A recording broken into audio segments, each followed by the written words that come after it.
amajinni bwe tutandika okwogerako galina emitendera mingi. Ekisookera ddala byonna omuntu ategeera ejjinni n'ensibuko yaalyo n'omuntu wa we litandikira.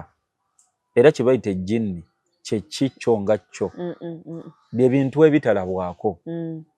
Amajinni oba bwe tukireeta nti shayatini zonna oba shayitaani zonna ng'abantu bwe bazimanyi. Bye bintu ebitalabwako. Omuntu alina sayidi bbiri.